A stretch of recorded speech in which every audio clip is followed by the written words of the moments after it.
huwag kayong mag-attempt na kumuha ng sasakyan na higit sa kaya nyong bayaran. Kasi guys, sa dami ng mga car companies na nag-o-offer ng low down payment, ay nakaka-tempt na kumuha ng mga sasakyan na medyo high-end. Kwentahin nyo po muna kung magkano yung monthly. Kailangan bukod dun sa kaya nyong bayaran yung monthly, ay kaya nyo pa rin bayaran yung mga gastusin nyo sa bahay, katulad ng kuryente, ng tubig, tuition para sa mga bata. Tapos kailangan meron din kayong pang-emergency. Just in case na magkasakit kayo at hindi kayo makapagtrabaho, ay meron pa rin kayong panghulog.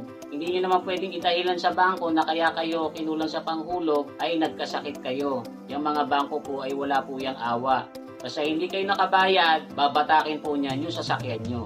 Tapos guys, ilalagay nyo sa isipan nyo na once na kinuha nyo yung sasakyan na yan, hindi po nagtatapos yung babayaran nyo doon sa monthly payment. Ipapa-PMS nyo po yan na magastos din. Tapos magbabayad din kayo ng insurance taon-taon. Kaya kailangan bago kayo kumuha ng sasakyan, tansyado nyo na meron kayong pasobra para hindi kayo magkautang-utang.